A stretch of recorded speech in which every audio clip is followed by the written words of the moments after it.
Thank you very much. Welcome back to another edition of the Monday Night Football. Right here with me, of course, is Mbai Kor, together with Ibrahim Makampo Jata. Yero will not be joining us today. We have, very important issues to discuss today on Monday Night Football. We'll be looking at Gambian players. The matches that they played in Europe, giving you, a roundup, the performance of Gambian players abroad.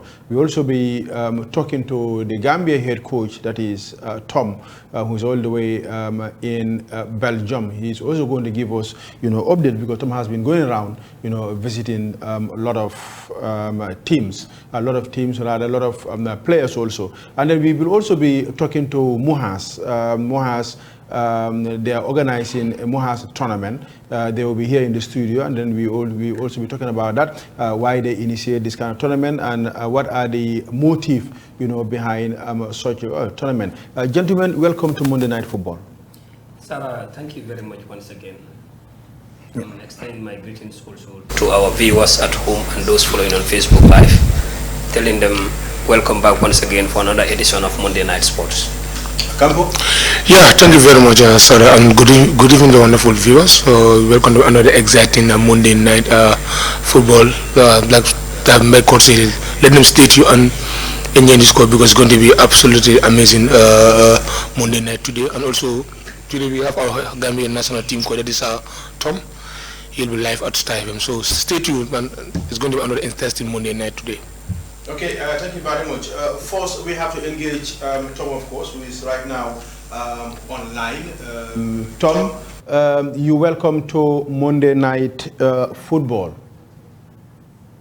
Good evening. You're doing fine. No, over to you.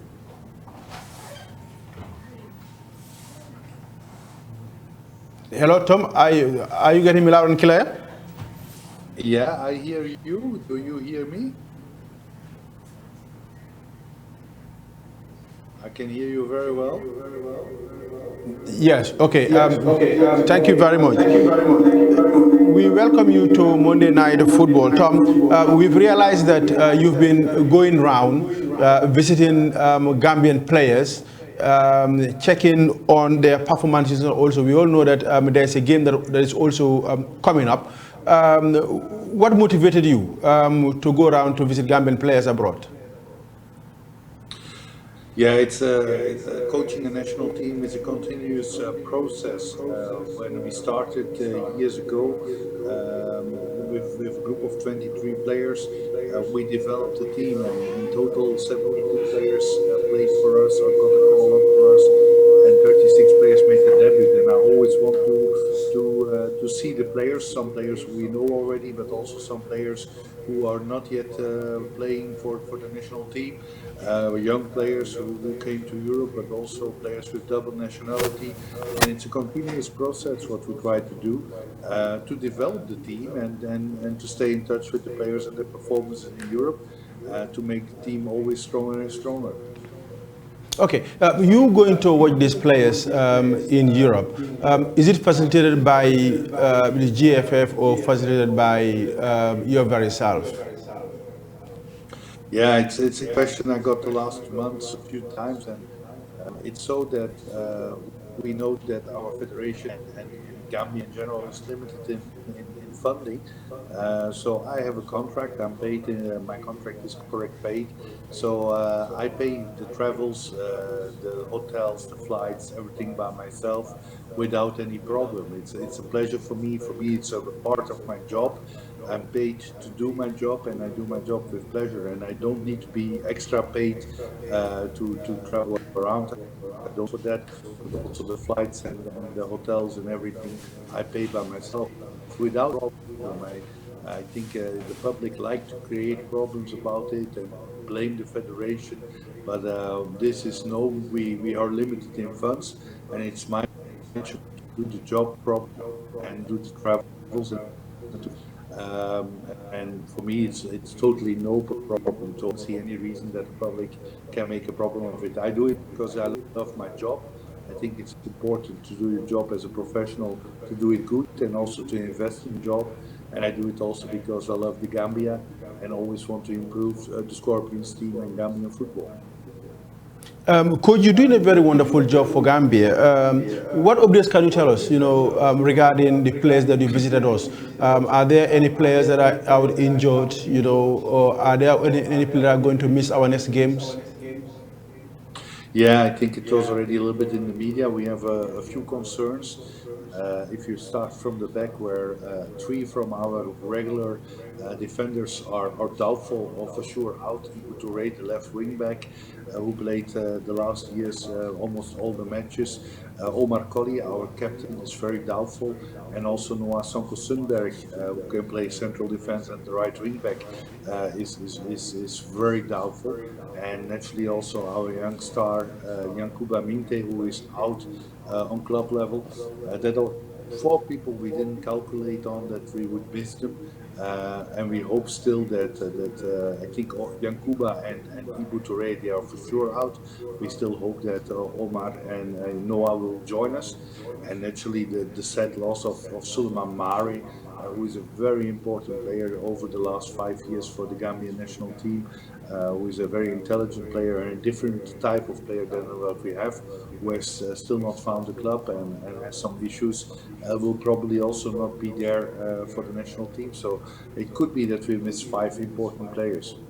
But naturally, I'm also talking to other players, and there could be some new names in the squad. We know that there are some youngsters performing very well. I worked also to talk to some players who are born in Europe with double nationality. We were very close to get some surprise in the team, but there are some complications what we didn't take into account, where we have no control over, out of our control. But we are working, and the reason we postpone also to announce the team is because there are some players we are doubtful if they can join the team, and we don't want to make our opponents wiser. So by Friday, we will announce the final squad. Okay, but you've been going around. How do you rate the performance, of our Gambian players? We've been seeing in the media some of them have been scoring goals day in, day out. Are we seeing more competitive, Gambian players playing abroad?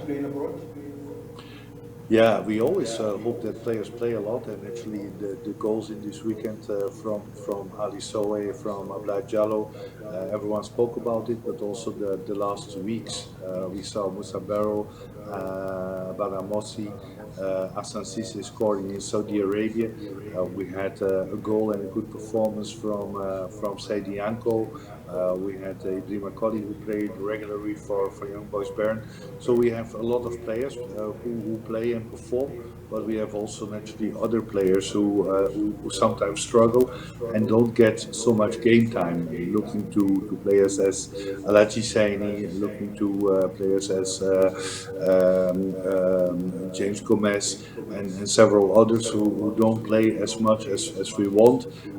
So we will see. We will always have a balance between players who play a lot, but we need also to keep the structure. We have only 1 or 2 training sessions before the match against Burundi, so we cannot change too much in the team. We need players who understand the strategy, who we know can play on the level.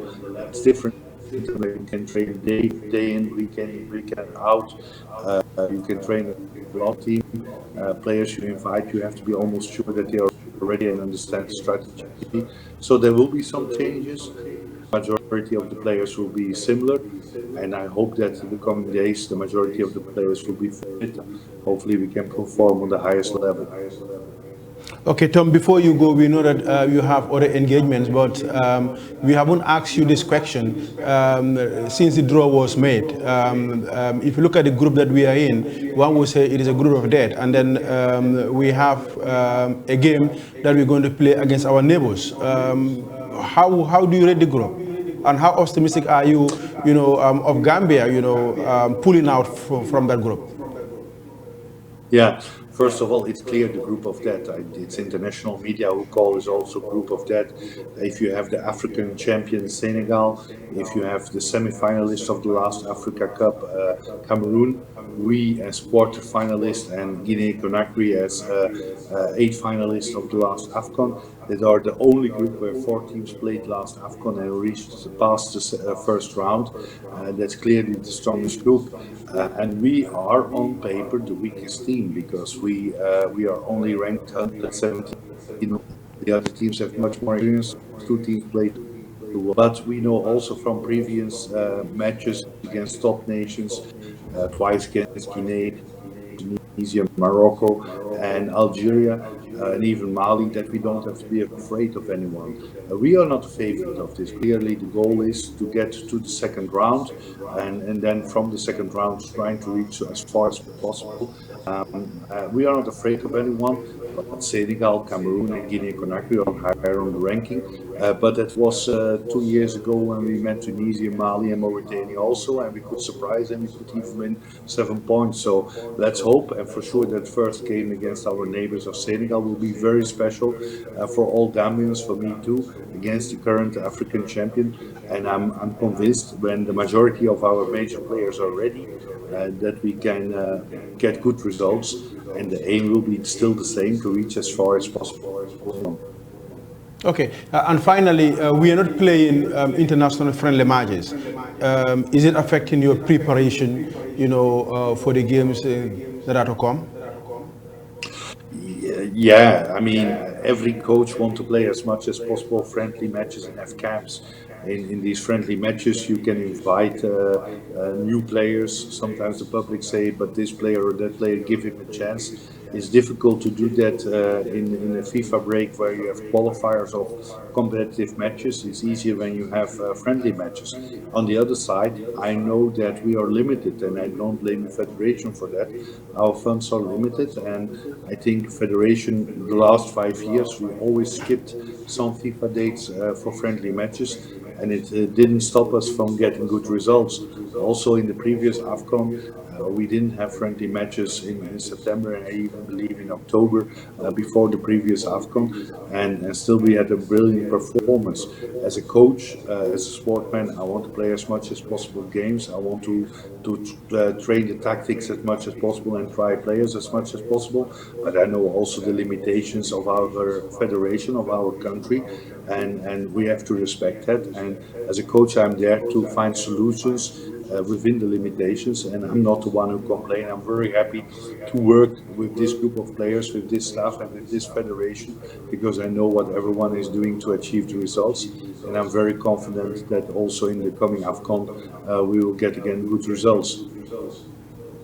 Okay, thank you very much, Coach, for talking to us on Monday Night Football. You're welcome. Thank you very much. Have a pleasant evening. All right. Thank you very much. That was Coach Tom talking to us regarding the preparation that the Gambia, of course, is making for our upcoming games. Campo, who you had Coach Tom?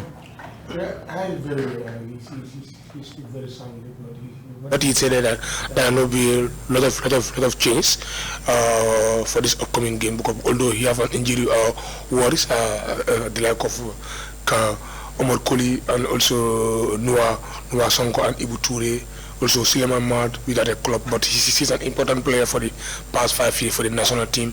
Likely he may come, or like he will come, but we have other young players that are there. That is the like of Alaji Sain, the former under-20 captain, and the like of James too. So they have, because he have a lot of group of players that he believe can go go with taxes. Maybe you will see, yeah, you will see some change, but she said some of them are not having game time in their club. So, and he said, let's see on Friday. So what is going to be, because of it's a very important game, because of 6 points. Having 6 points in these two games is going to really help the Gambia national team to have confidence that we are going to make it to Canada, Mexico, and USA, because of our winning and drawing is a good start. Absolutely, it's going to be a good start. But it's a very sound interview from Tom, because he was really honest to you and his plan. So let's wait and see who is going to be the lucky guy on Friday. Bye. You've had the coach interview? Yes, Sarah, the coach spoke well. And first of all, he needs to be congratulated. He needs to be thanked as far as AFCON is concerned in the Gambia, because he is the coach that qualified the Gambia back-to-back as far as African Cup of Nations is concerned.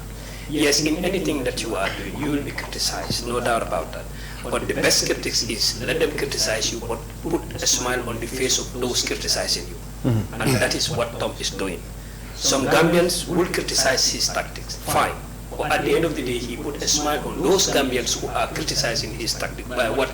Giving them the result. I just hope and pray how result-oriented he is. He just maintained that result-oriented when it comes to the AFCON.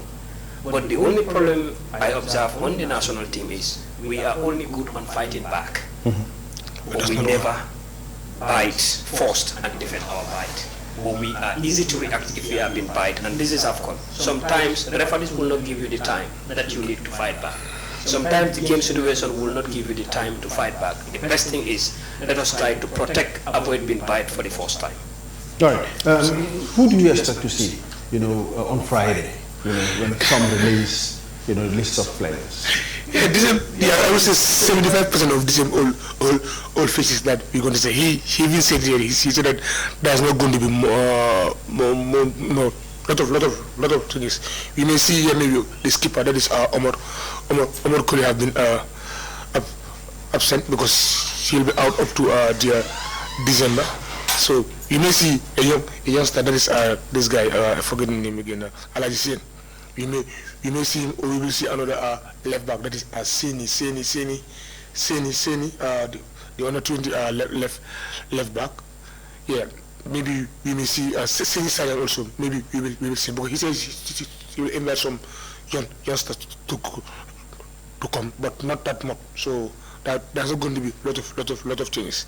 So I expect 80% the same old faces to appear, because this is an important game. SARA, it's an important game, so you should not change your entire squad. Bring the players that know your tactics and you go on. Because of play against Tanzania, Burundi, we all see Burundi in the last African Commission. They nearly denied Cameroon for not qualifying. They drove with Cameroon inside Tanzania there, and Cameroon divided them in the second half 3-0, but first half it was a hell for Cameroon. A draw there, Cameroon will not even make it there too. So it's an important game. So we expect him to still stick to his plan, invite the veteran players and also the players that can go with his style. Yeah. Yes, for me, let them know and let the coach understand. I believe he knows it more than me, that this is not a test game. If it is a test game, if you want, change half of your team to give other people chance, because as he said, there will be no much changes in the team, which I agree. But this is a competition, the qualifiers. But I think if you have a winning team, yes, but this is a qualifiers. But no matter how he change, one can buy many things in the world except experience. You can have an experienced front line. The experienced midfield can protect them. You can have an experienced midfield. The experienced back line can protect them. But if you don't have an experienced back line, you are exposed. No matter how we lose one of the experienced players in our back line, that is Omar Koli. Whoever he is to invite to replace him, what is more important is we need experienced players on that back line, because it is our key. Yeah, and we lose two central that are experienced. That is Noah Sonko and also this guy, Omar Koli. But one day, because he said it is very, very, very important. Because look at that Timber, he has not been playing regularly. So whether he's going to partnership with James, with that partnership, whether it's good or it's not good. So there's not a lot to change, because this is not a test game, like my coach said. So you should not change the whole squad.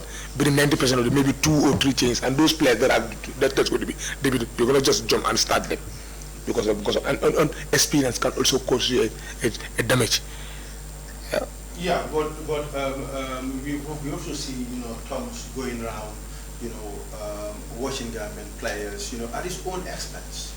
Yeah, I think also which I think is motivating. Yeah, it's motivating, because although Europe, facing Belgium, facing the center of Europe, Belgium is close to Belgium is a border to Germany and France, so it's a crisscross. You can easily go to Denmark with even even buy a flight. And flight is very cheap in Europe. It's not up to 500 euros, maybe 300 or 250. You can just buy a flight, or you take a train, you go on for the game and come back. And majority of our players are playing in Scandinavia, Denmark. Some are playing in the Eastern Bloc, that is around Serbia or other side. But majority of them are playing in the Eastern Bloc. Although right now we have 3 players that are playing in Saudi Pro League, but yet to see them.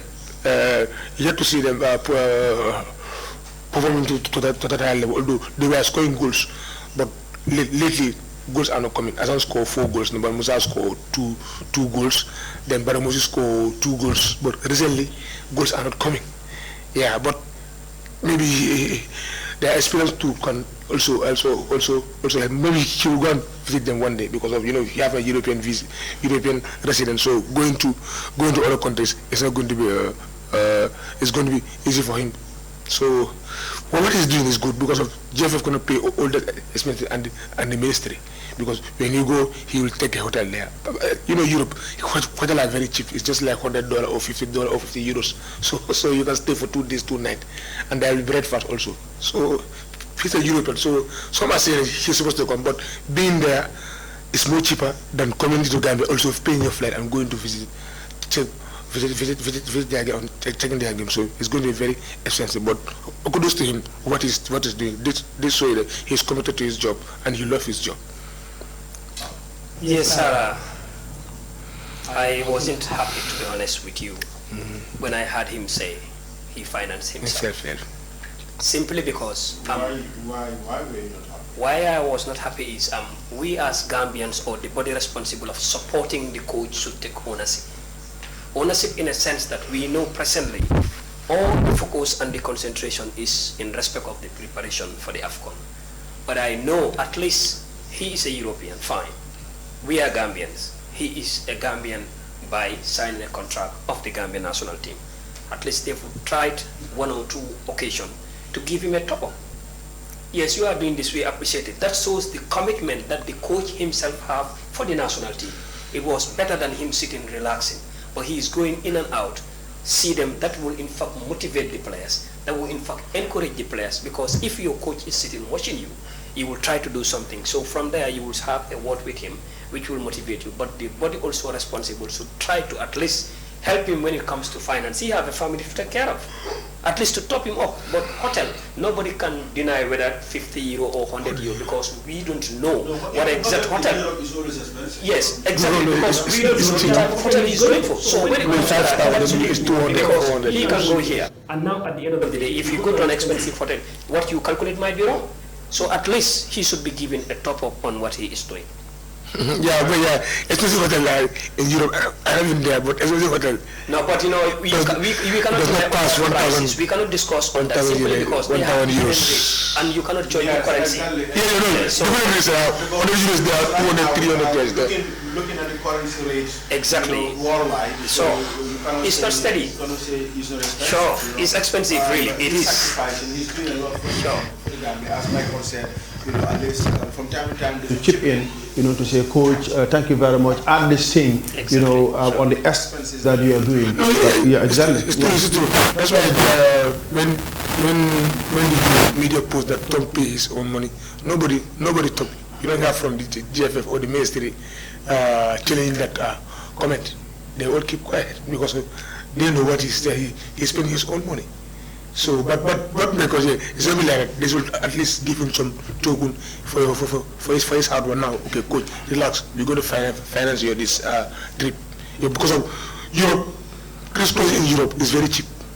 Even without a flight, you can go buy a trip and go. But the cheapest hotel in Europe is 50 euro, 100 euro. Campo is talking as if he experienced Europe as if he was Europe. All right, let's really decide in that, because the currency even hotels are not the same price. Yeah, for sure. This hotel you will go here, they will charge you this. You go to another hotel, charge bigger. So you cannot compare that. Look at the rate. Today it will go up, tomorrow it comes down. But I know what charge you must know. Allow me until you cannot. Allow me, because you don't know the hotel he is booking. Allow me until you go to Ivory Coast, because I've called some hotel in Ivory Coast, and then the charges and came back crying. The charges that they told me, it's expensive. So now you go to Argentina.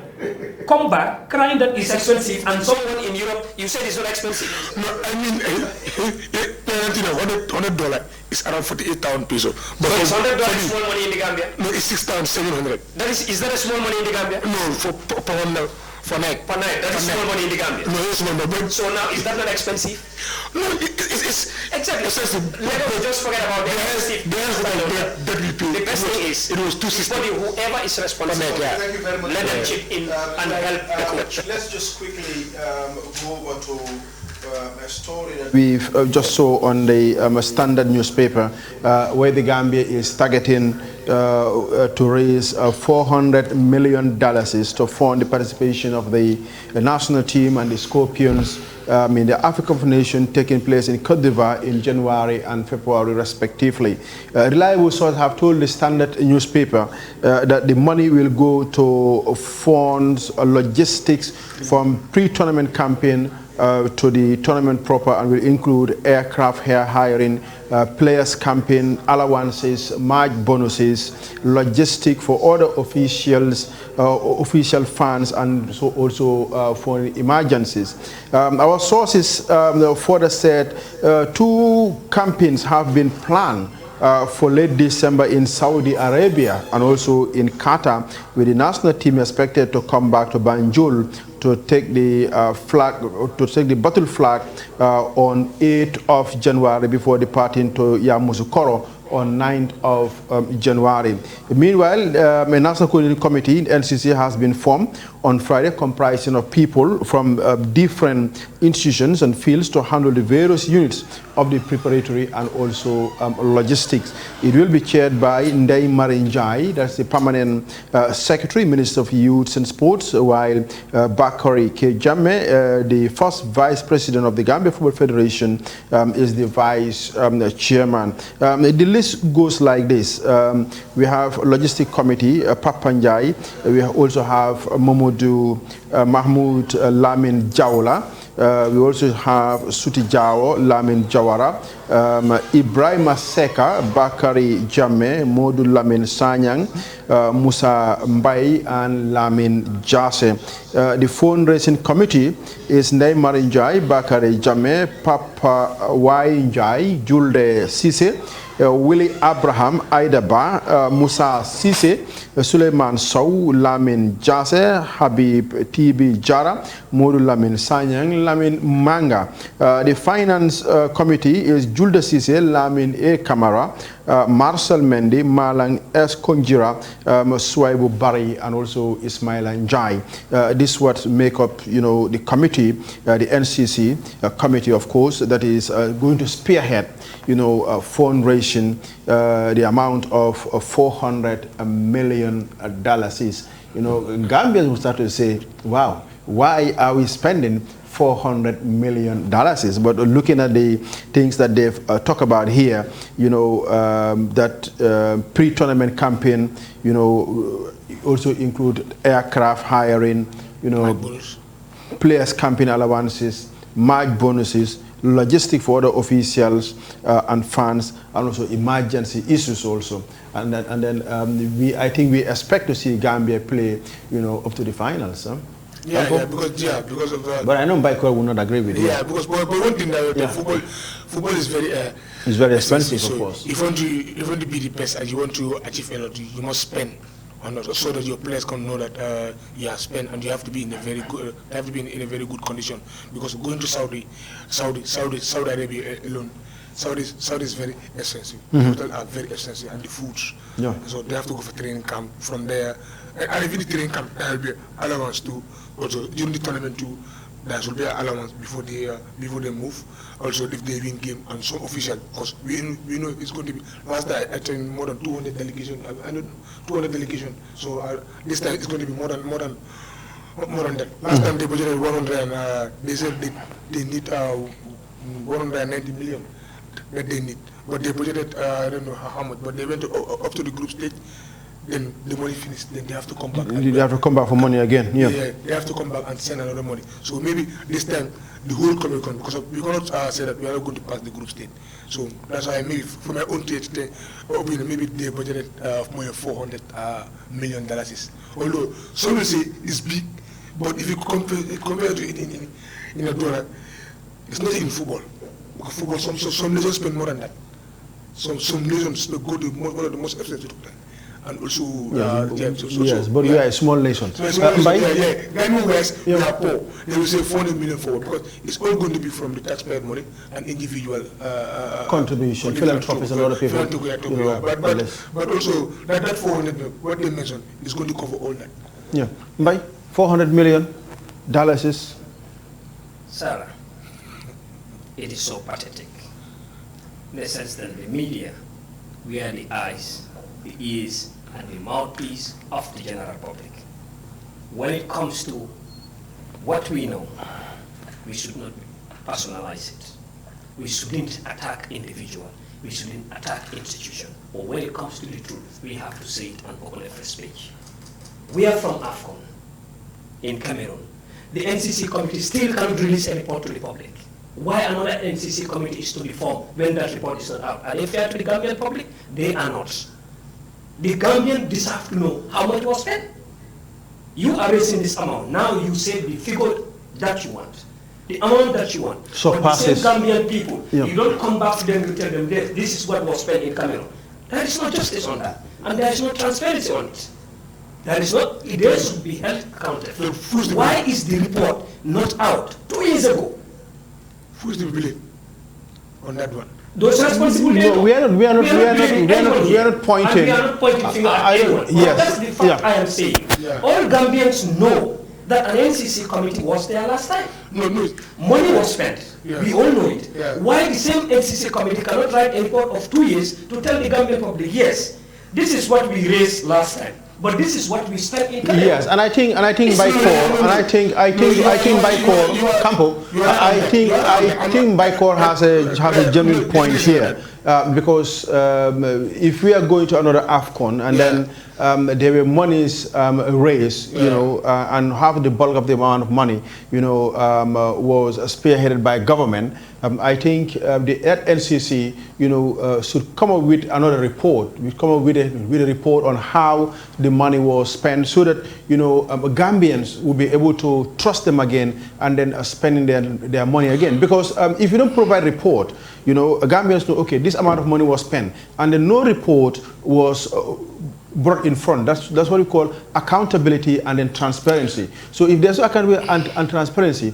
will that motivate philanthropists or company institutions to take out their own money and then spend it on this AFCON again, knowing that, well, there will be no report, there will be no accountability. I think the NCC owe it to the general public, at least to make sure that, well, here's the report, this amount of money that we spend. Even if there are some balances, they should tell us this amount of money, that is remaining. But they have to be fair to the Gambian people. Yeah. So for GFF, when we went to play our last game in Morocco, when Gamfoot wrote that, GFF said they spent $15,000 on transport. Yeah. The rumor was high. People were raising their concern, but they came and defended it. They came and defended it. Yeah. That the words that they wrote, $15,000 on transport, they came and make a breakdown. No. Why the money reached to that amount? Mm-hmm. It was spent clearly. This we spend here, we spend here, we spend here. Now people are at ease. How long? Less than a week from that game, GFF come and hit the nail on the head. Why is it that the NCC committee cannot still release a report of 2 years? Yeah, there is no transparency there. That's what I'm calling. I completely agree, because of people cannot spend their money and they don't know where they put their money. Yeah, definitely, because of the reports will come. Because of the last time, I was even investigating. They say they were waiting for someone to come and read the report how much they spent. And we hear our own honorable minister saying that they're going to make a form of a ceremony and tax the people that did them. But that's not certified. You said they were waiting for someone. Who were they waiting for? No, they were waiting for myself. As you said, okay. From your own word, you said they were to sit and organize a program to spend. Yes, those who spend. Yeah. But now, those who put their money, Yeah, you know, that's some right. people, to be honest, That's not right. some people are so generous. You see, they spend, they don't want to expose. Yeah, I know that. They don't want you to mention their name. Yeah. That is what we expect. But this thing, all this transparency and accountability to the general public. I agree with you. You know, the last time. Really, I have no problem. I myself am making I have no problem with the amount of money they are requesting. The 400 million that they are requesting, that is what they want, I don't have any problem with that. Because the problem is, it is better they have a money in place whereby they will not have problem with the players' payments. Whereby, because the minister sat here in the same Monday night program and said it very clear that they don't owe anyone money other than the airline on ticketing. That is what Minister defends here. And he defends it with honor. To avoid such, let them raise money that they feel it can reach to cover that. But now, it is so pathetic that 2 years the report cannot come. You will have the fear that if this money is raised and is in place, how will they come? To be honest, it is confusing. Let them come and let them provide a report first before they ask for other funds. Yeah. This would come. The Marcel was part of the chair, the NCC, and Sadibu comes, but this time we don't see Sadibu. He was taking care of the hotels and also the airlines. Also, the minister was there, and really was not part of. But this time we see Bakari Jame, we see Lamin Jazi. So all those people, but Tribusega was part of that. So those will come with the report and say that this is the money that we spend, so that people can spend again and say, let me put my money again, because this is what they spend. And every come with my because it's very hard. How can people spend their own money? I don't know if people just quiet like this. But the minister was saying that the last time, the report will come. But we want to know. Definitely, we want to know how much they spend. Then, but still, so you are doing another 400 million. So it's going to bring a lot of noise again. Because some people say, where is that report? Where is that report? And then was supposed to come, and the minister said that they're going to make it in the form of 7 money. For me, I'm not satisfied with that. We want to know the exact you think this is the first time this is the first time this nature have happened with where they're not been giving report? If you can remember Gambia for goal. Gambia for goal. Money was raised, on television station, millions of dollars. At the end of the day, nobody know how those $1 million the saddest part of it, Sarah, were spent. If you speak your mind, some people personalize it. Take it as you are attacking them individually. When your responsibility is to speak your mind, based on fact, no rumors, no speculation. This is obvious. Gambians are here. Every day, I for one, haven't seen it in any print media or had it on radio or TV that the NCC committee said this is the report. Why should another NCC committee be bringing when that one did not? I for one, the list you call here, to be honest with you, sir, I know individuals there who are very, very straightforward. I know individuals with dignity, individuals with integrity, and I know individuals with perseverance in this list that you call. But to be honest, I am not seeing any transparency and accountability on the last NCC committee. Why is the report pending for 2 years? All right, we'll stop it there. Why is the report pending for 2 years? Gambia, of course, is to raise almost about $400 million, for this AFCON that is coming. We just bring you a roundup of the players' performance abroad with Omar Diop. We'll be back.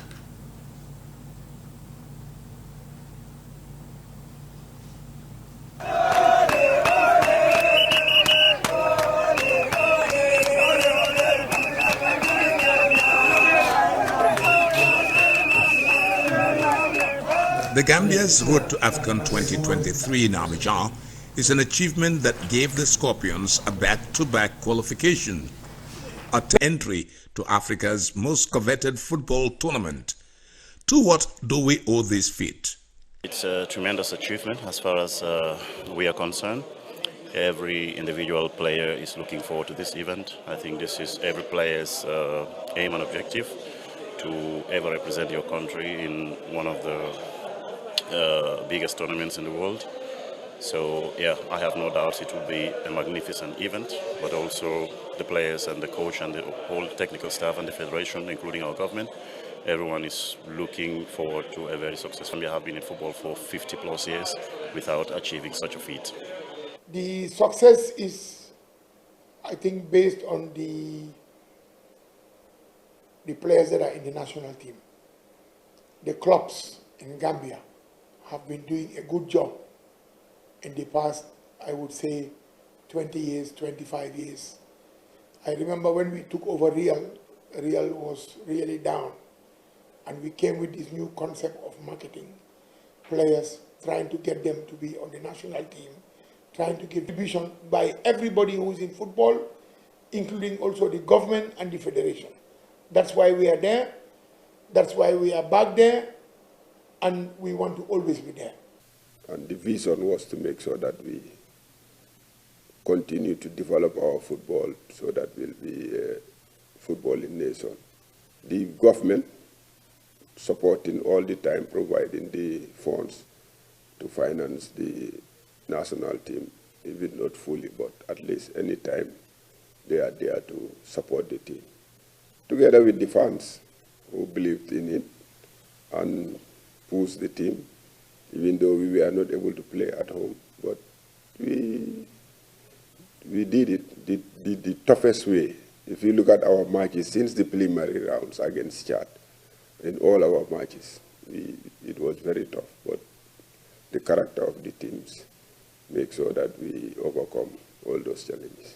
I believe the Gambia's rise in world football, which is actually validated by our back-to-back qualification to AFCON, and the general belief by people that we can go to the World Cup, didn't come by accident. This is what we set out to do from the beginning, from 2014. This is what we have planned in our National Football Development Plan, with, of course, the advent of FIFA Forward that has given small member associations like us, the Gambia Football Federation, additional funding and a number of opportunities to improve our processes, our procedures, our systems, and more importantly, improve the capacity of all the stakeholders. The Gambia's journey to AFCON 2023 began with their qualification process in Group G, alongside South Sudan, Mali, and Congo-Brazzaville. In its first encounter, it edged over South Sudan 1-0 at the Stade Lat Dior, courtesy of Mets midfielder Ablai Jallo's goal in the 49th minute. 4 days later, the Gambia fell victim by the same margin to Congo-Brazzaville. Antoine Makumbu's 74th minute goal at the Stade Alphonse Massemba Deba created that upset. With the dawn of the year 2023, the Gambia tried to put its house in order to secure a footing in the qualification process. On March 24th, it suffered a setback to one of its arch-rivals, Mali. The Gambia succumbed to a 2-0 defeat at the Stade de 26 Mars, with Kamori Doumbouya's early goal in the 3rd minute and a spot kick from Adama Traore 5 minutes into injury time. 4 days later, on 28th March, at the Stade Mohammed V in Casablanca, the Gambia got the 3 vital points it needed to stay its course in its journey to AFCON 20.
right, thank you very much. Welcome back on Monday Night Football.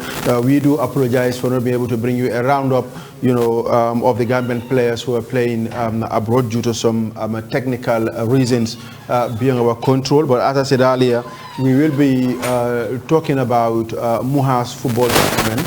I have Hasimiu right here with me. Hasimiu, welcome to Monday Night Football. All right. First of all, let me just ask you, what are the reasons why you organize this tournament? One of the reasons is to empower youth around our area, and we have seen that every after Nawetan, like there's no competition in our area, and there are a lot of players that are capable of playing in the league also, but they don't have the opportunity to play. So we bring this platform to them. At least the coaches will come and scout some players from this tournament. Okay. Since when has you people, organized this football tournament?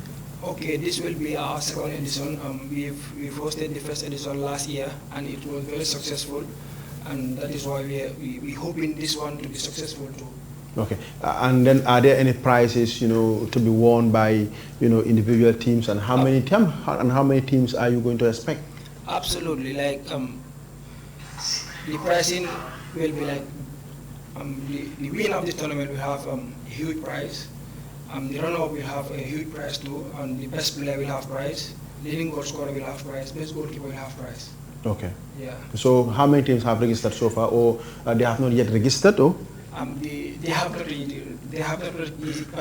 registered, but we have received calls, more than 20 or 25 calls. Like every day we're receiving calls. But we are planning to play our Super Cup on the 12th, this weekend, this Sunday coming.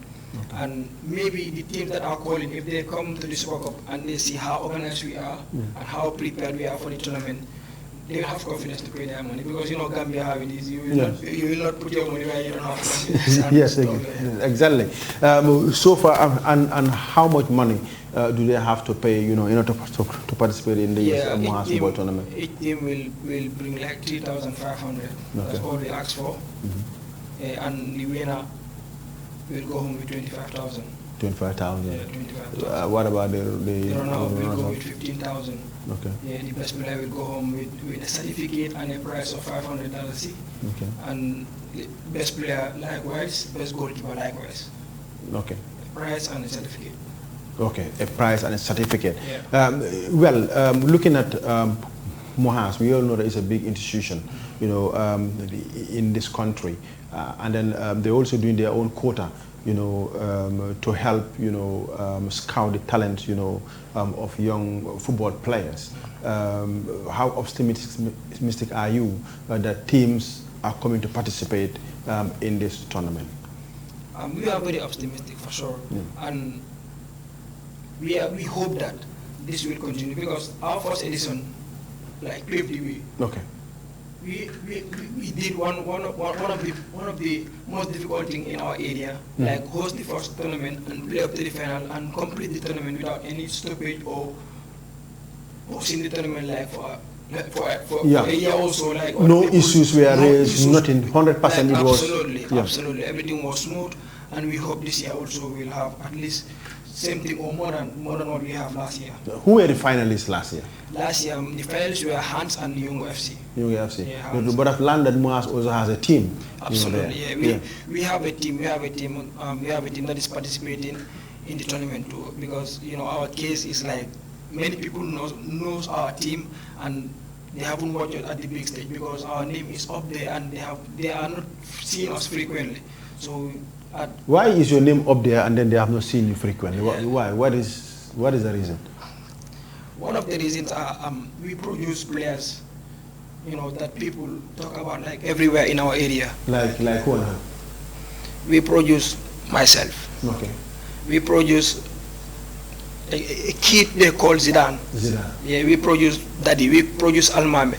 Players that are expected to be called upon the under 17 and the next under 17 and under 20. Okay. Some even went into camps of under 23 and the like. Okay. Yeah. All right. And who were the champions last? Yongo were the champion. They defeated Hans FC 4-0 in the final. All right. Yeah. And this Super Cup, who is going to play against? Yeah, this Super Cup, we planning to play Hans versus Mohas, because after that final last year, Yongo, Hans were nowhere to be found, because they are players, they are like us, and their players all went to the divisional teams. Yeah, they scattered. They went to the divisional team, and they played. I think some traveled to Senegal, some played here. So there is not really like a collective team that is there right now. But we received their call few days back, and we've tell them about our proposal of having Mohas and Yongo in the Super Cup, because we did not receive their call like they want to join also. But few days ago we received their call, and they were very okay with our decision that Mohas and Yongo will play the Super Cup on Sunday. All right. So what is the venue, of that Super Cup? Where are they going to play the Super Cup? We'll play the Super Cup at Jolakonda field behind Charles Zell. Yeah, that is our normal field, and we want to continue this tournament like every year after the Navetan. Like if the Navetan goes like halfway or three-quarter, like semi-final, we start the tournament, because every Navetan we will see young players that are not able to play in the Navetan and are very good players. Their talent should not be wasted. At least we give them this platform. They play and showcase their talent before the next Navetan. They might have even a third division team and play for. Okay. Yeah. All right. So are you expecting, important guests or, grace? Absolutely. Yeah. Absolutely. Yeah. We're expecting a lot of guests here. They are drafting the invitation letters. Okay. Yeah. We'll invite the councillor of Bundunga Kunda, and together with other important people. Yeah. We'll invite you, SARA CAMARA, and my brother here, Kor, and we'll invite Seydina Kor of Bundung, and Sirif Samba, the former national team player, Pledge, who is in armed forces, and people like that. And a lot of people will grace the occasion. Absolutely, a lot of people will grace the occasion. But you have any question for Hasmi? Yes, I have a few questions for him, and I'm happy that he's inviting you. Inviting me. It will be a reunion with my former teammate, Pledge Sirif Samba. We played together at the Armed Forces, win the National League, win the President's Trophy, win the FA Cup and Super Cup together. It is indeed. So I have a champion, Absolutely, yes. You said your Super Cup will be on this coming weekend. And according to your explanation, you still not yet have teams that are yet to register.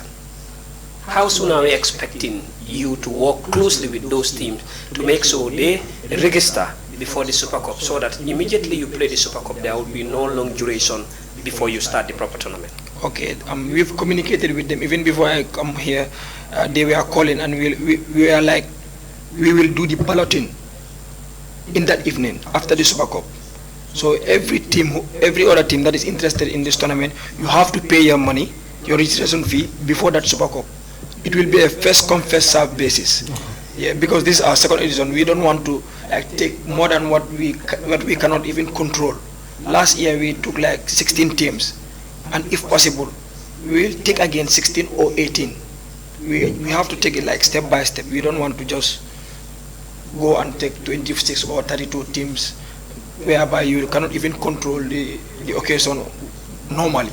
Yes, don't you think you guys have the fear that if you should invite Star FM and TV, they will come and snatch the trophy from your hand? This is why you limit the teams within your area. Because Star FM, Star TV, we have ex-players whom you know that they can just go there and snatch the trophy. Don't you think you have that fear of inviting? No, we don't have that fear. If we are talking about ex-players, all those things are in plan. Like maybe next year also, we'll invite the likes of you, Sarah and Pledge, and Campo here, and you grace the occasion. Thank you very much. Thank you very much. We expect to be, at the Super Cup, of course, and then we also be bringing the highlights right here on our Monday night football, and then we expect also to see the tournament proper where teams are going to participate. We all know that Mohas has always been, doing it, and this time around they will do another tournament that everybody is going to talk about. Absolutely. What's your last words, to the fans, to the players, to the community? Okay, what I want to close with is this tournament is for us, the use of KM. We are not particular about Bundung only. Okay. We even extended it to West Coast. We invite teams from West Coast region to grace this occasion. Okay. And this Super Cup, if anybody has doubt about us, you just have to come to the Super Cup and see the way we organize this Super Cup and the way we are organizing this tournament. Because it will be a normal, proper football Super Cup, whereby very important people will be present, and the police band will be there for the national anthem, and the commentators will be there. Wow. So it's a tournament that is it's a proper tournament. Well planned. Well planned. We planned this before we arrive here. We've planned it before even Nawetan. So the Nawetan was something that we are waiting for. Like, if the Nawetan is halfway or 3/4, we'll just post ours and see what will the outcome be. And hopefully everybody, like, we invite everybody to come to this Super Cup and see for themselves. People will be like, these people are just talking, like, just to promote their tournament or the company or whatsoever. Exactly. But if anybody has doubt, let them come to this Super Cup on Sunday.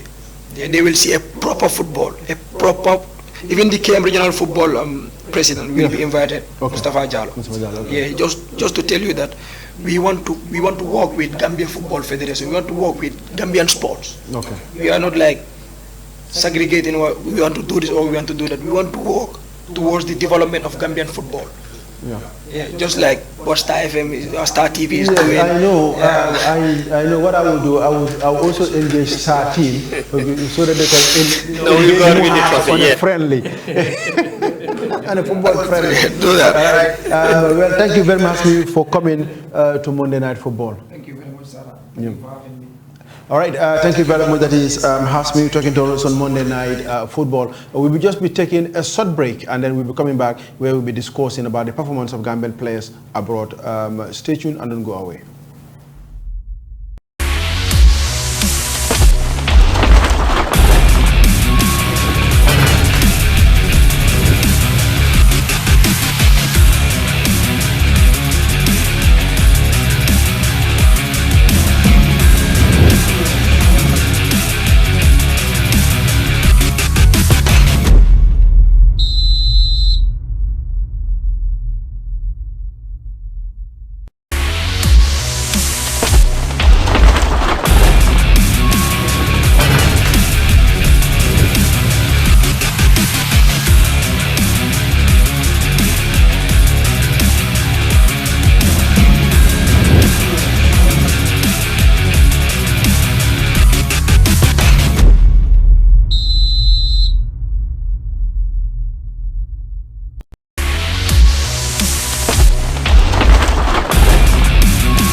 Thank you very much. That was a short interview that we have with Hasmil of Mohas. Of course, they're organizing a very interesting football tournament. This is the first time they're organizing this tournament, and of course, the Super Cup is going to be on the 12th, and very important dignitaries are going to grace that game.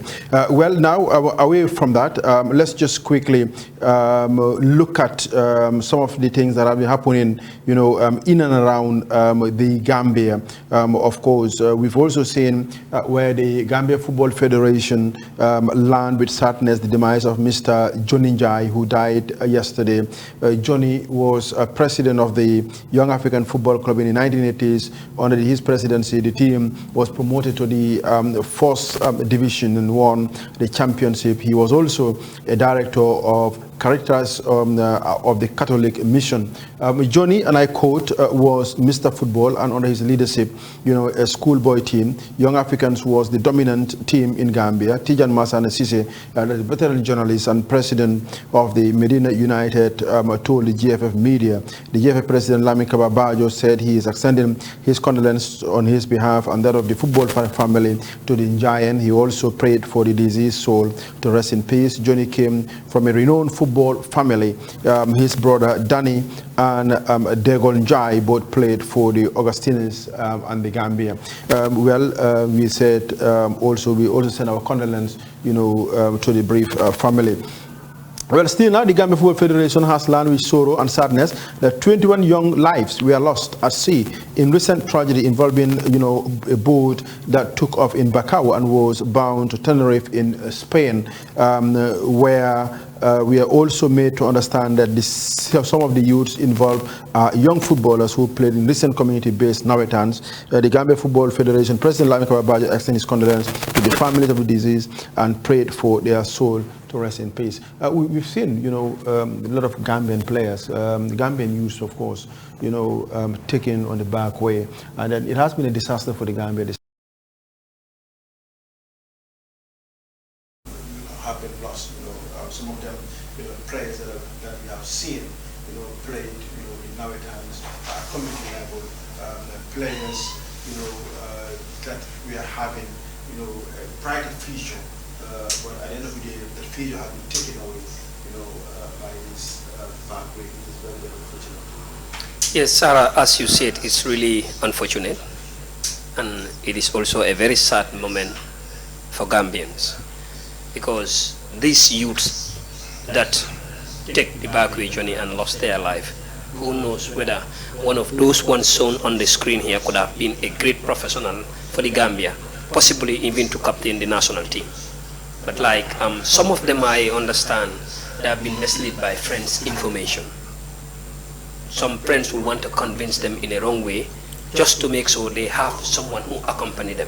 Some just get up and go to their own mind due to frustration and so on. Some also just get up due to eagerness. But it's unfortunate. May Allah have mercy on their soul and forgive their shortcomings and grant them Jannah. Uncle? Yeah, it's a very sad day for Gambia, and especially for football, because of these young people are looking for greener pasture. Yeah, so their expectation was to go and help their family, or maybe showcase their talent, because we see so many Gambian players that go through the back way. The like of my own boy and my neighbor, that is Ibrahim Dabo, go and this Ablai Jao, and other players even calling this guy Jawara. They all went through this, and they have chance to play in the teams, and later the Gambia called them. So they have decent ambition, but God decide.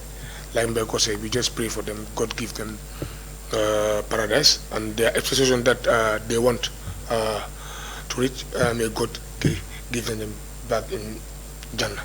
All right, thank you very much.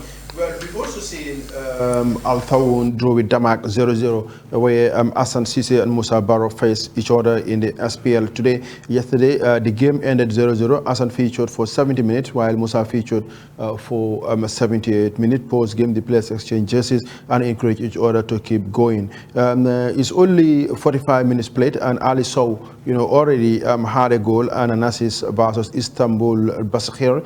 In terms of numbers and start, Ali Sow has proven to be, the best Gambian number 9 in Europe the last few years. Ali Sow. Yes, to be honest with you, Ali is a goal poacher. Really, he is oriented in scoring, to be honest. And if you can see also, as you mentioned, the time that Musa played, I came to realize that, there is possibility they are trying to manage his games. Because like the league might be very young, and Musa was constantly playing regularly with no rest, coming, banging goals on. So if they don't manage his game time, at the end of the day, he is a key player of the team. There is a possibility that he will lose.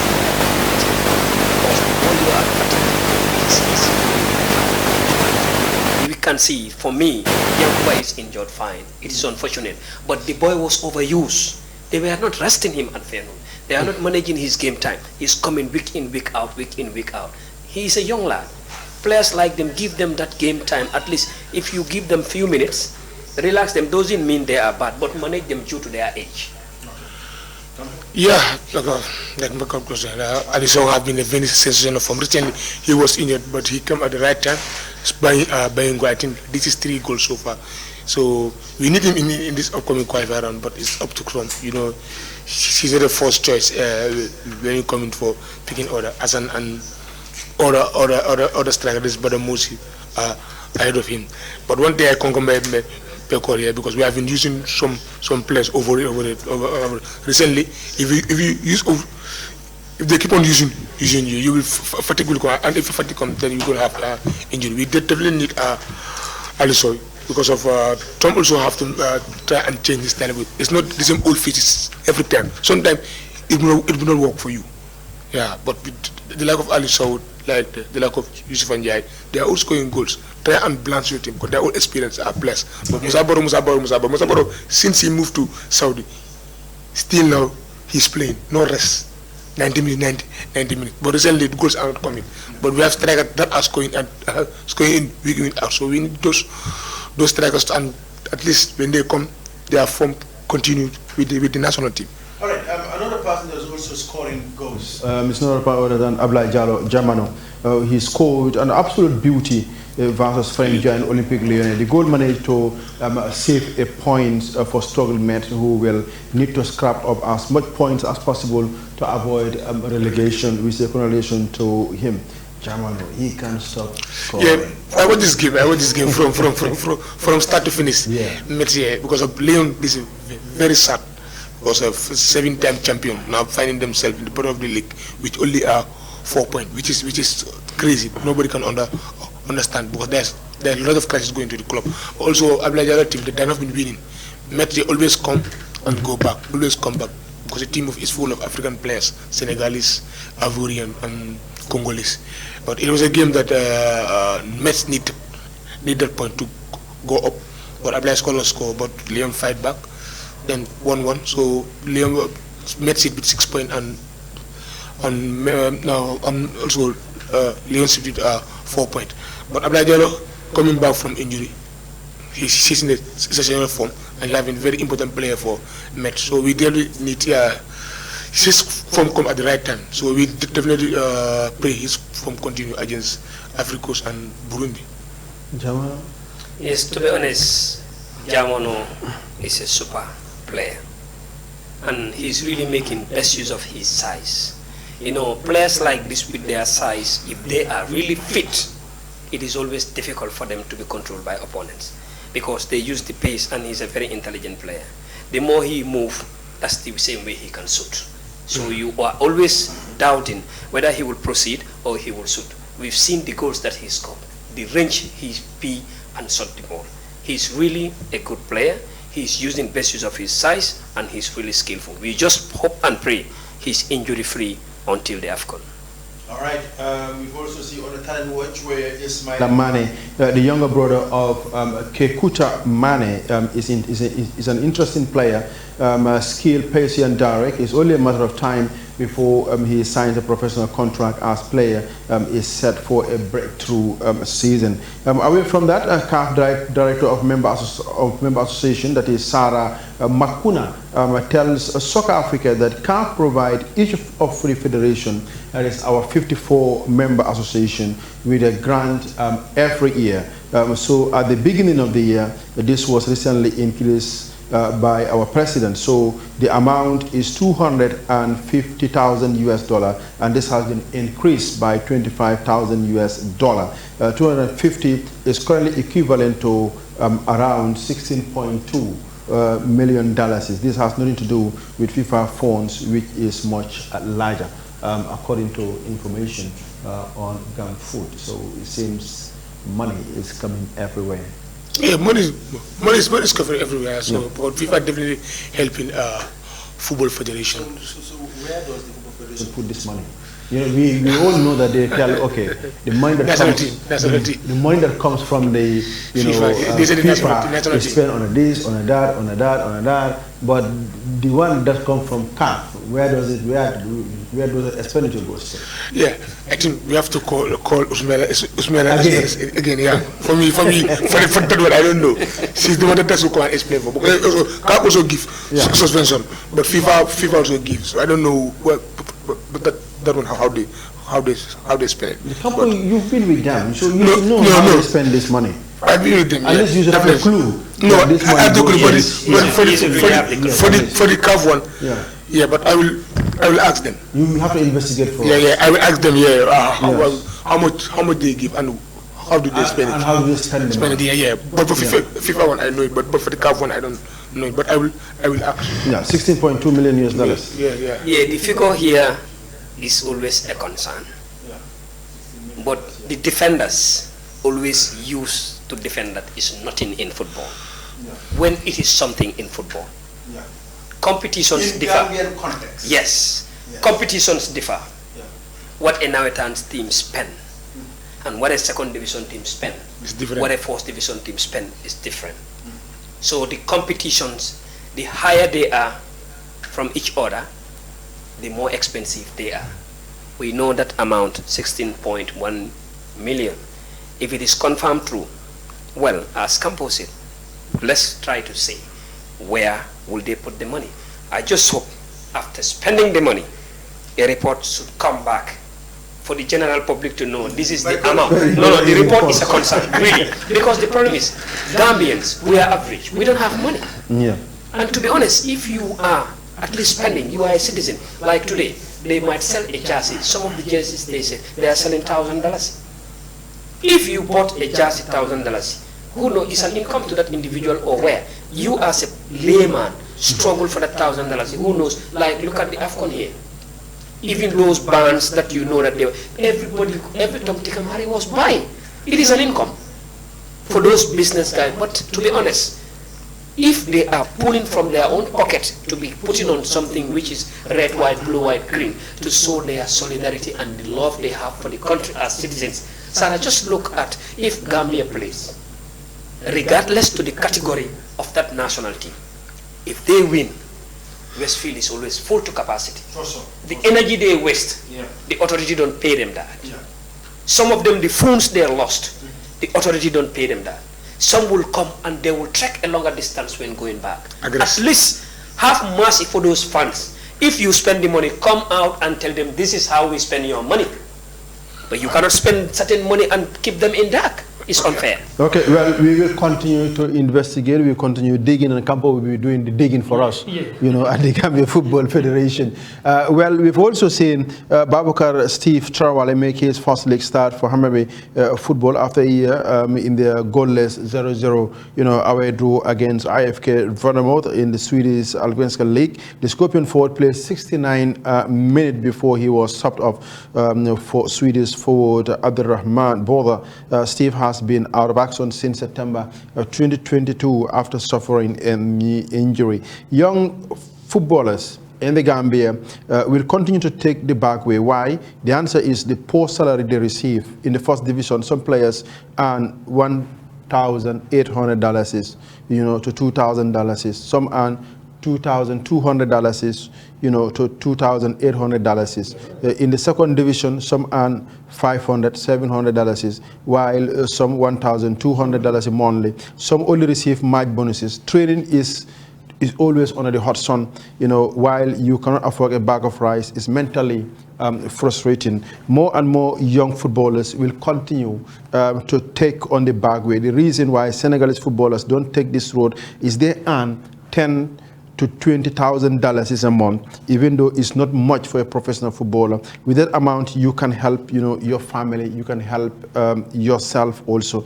The only way to stop our young players of taking this deadly road is find a way to increase the salary. Our club presidents need to invest more, but it's hard without sponsorship also. You know, a lot of money need to be injected, in our football, because what is happening in this country is very, very sad. You see young people, taking, the back way. At the end of the day, some, might make it, and then some might not make it. Sitting back and then looking at the context, of our game, especially at our league level, the first division league, the second division league, and the third division league, you realize that, players are not paid nothing, all right? Because even the money that they are paid, most of the time, that money can't even buy a bag of rice for them, all right? Likewise, our neighbors in Senegal, at least there, the salary is a little bit, better. That's why sometimes you see Gambian players, Camponos, you see Gambian players trying to break through, into Senegal, just to earn a living, for their family. If not, what happens? It's just back way. And I think the club president has a big role to play, all right? It's not only buying a football club and then making it, as a money-making machine.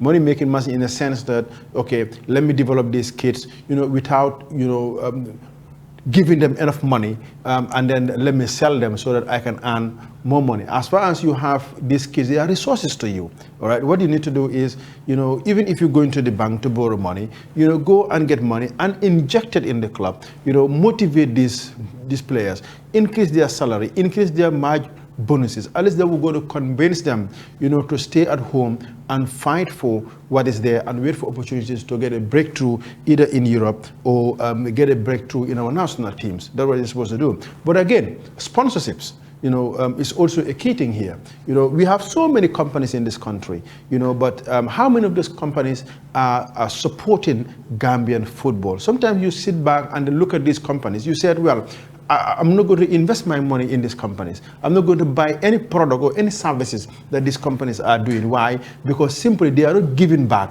to the Gambian people. The only time that they give out to Gambian people is when there is Yusundur, when there is Wali, when there is Vivian, when there is Kumba Gaulo and others coming to the Gambia, or when there are big Rasulin, for example, Rasulin organizers coming from Senegal to the Gambia. But our own thing that that is owned by us, it's hardly you see them invest their money in it. That's why our league is so dry. No matter how the Gambia Football Federation tried to market the league, at the end of the day, it's very, very dry. A big example of it, is just looking at the recent, CAF, that we participated in. How many companies come forward, to inject money to help the players go and participate in Cameroon. At the end of the day, the government have to come and solder everything. Where are the companies? It's very sad. It's very sad because it's very. You see, Senegalese players going to the back way because Senegal there's a tariff. Companies come and sponsor the league, sponsor some teams like this. Cement company, Senacos. You see, Oryx, others become orange. One expects they sponsor the team and pump a lot of money, and also they have government also gave some money to the ministry and they also subvention the teams. Senegal, the lowest salary for first division is SAMIL, that is $10,000 minimum, yeah. So in the second division, 50 mil, that is $5,000. Then some are receiving 225,000 CFA, that is 25,000. Then some are receiving 30,000. So and those people play in Senegal, they're helping their family every month. So some even send money to me and I give it to their family. Sometimes 10,000, 8,000, 9,000. At least they will buy a bag of rice. Yeah. Sometimes they will pay some of their sisters and brothers' school fees. So that make, although it's a semi-pro-list. But in Gambia it's very sad. Gambia here this highest salary for players is 5,000, but not all. No, sir. Some individual players. In the Gambia, yeah, where you see under 20 player will go and play on the 20 tournament, and come and beg again. Come back in the Gambia, begging people, and then start to beg people again. Yeah, begging people.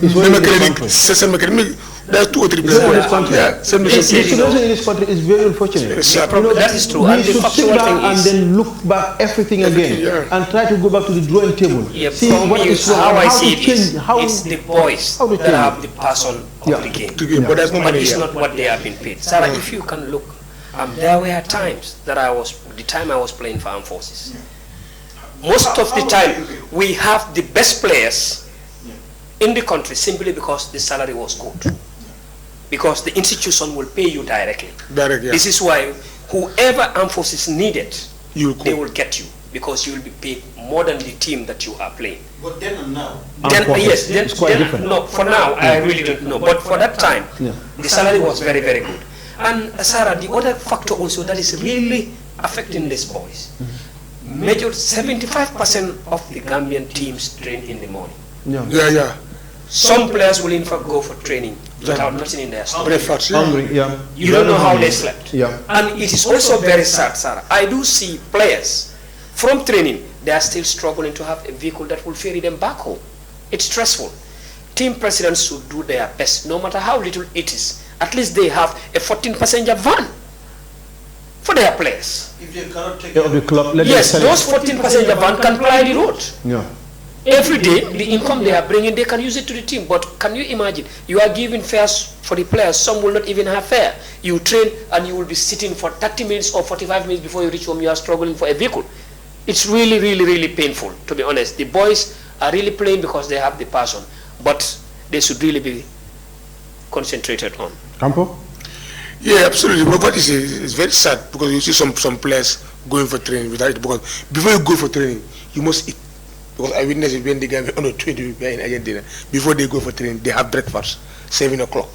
So at 9, they start training and they will relax for 1 hour and everybody go for training, because you're gonna be training without eating early. That early morning. Also, you'll be training. Also going home also is another nightmare. Yeah. For the side of armed forces, yeah, they pay because of the institution pay you. They pay more than any other club. But if you got other club, they pay individual players, top players like 5,000, but it will not be passed more than that. Maybe some few more than 4 or 6 players. But later, if those people see a team in Senegal want to pay them 15,000, they will leave the 5,000 and go. That's why we are losing a lot of talents in the GFF league. Some are even going to now in Mauritania, some are even going to Angola. So it will continue. Like we say, companies have to come in.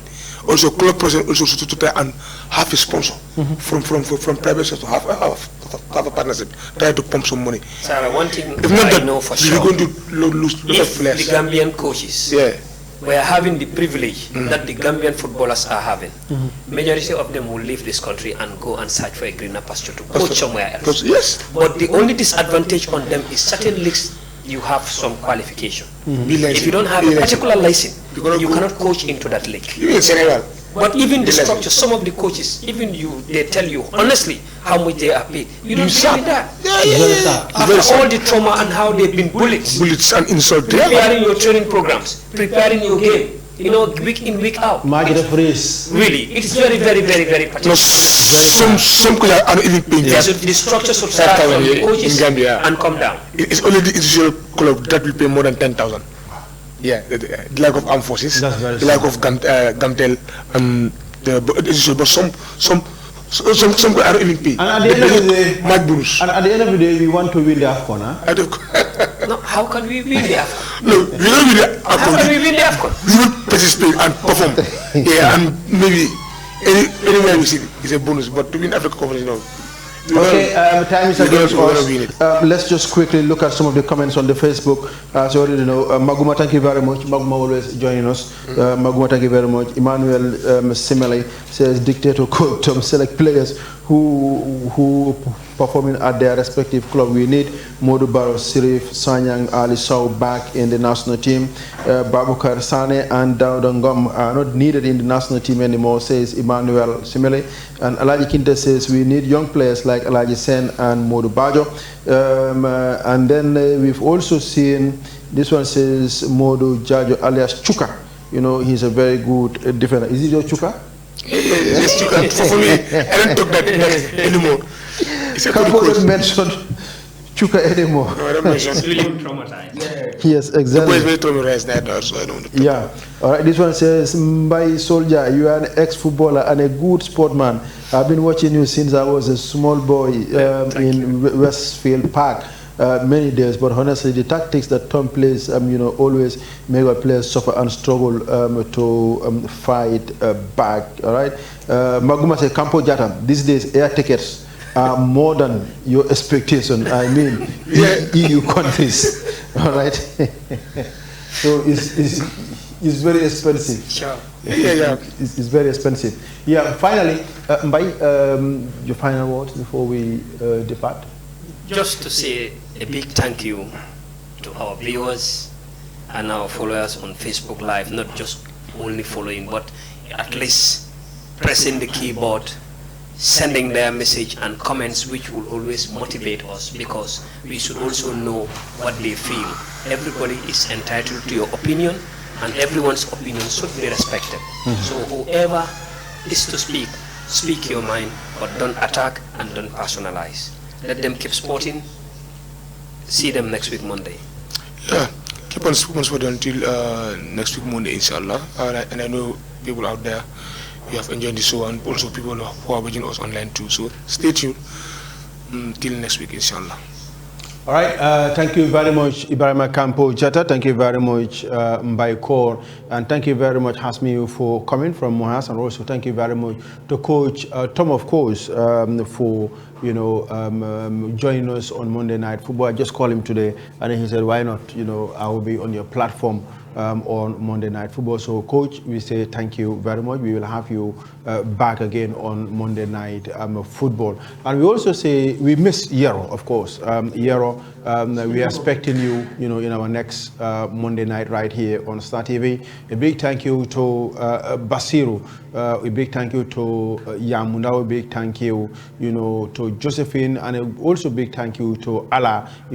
These are the gallant people, behind Monday Night Football. And a big thank you, of course, to our viewers, those who watches Monday Night Football, those who follow Monday Night Football, those who love the game with their passion, those who are always on the Facebook, watching us, those who tell us, wow, the sound is not good, please work on it, this and that. So we say thank you very much to all of you, and those who sit on the comfort of their zones in their homes, to watch live on TV, watching Star TV. Well, we'll come your way once again. That's going to be another Monday, of course, right here on Star TV.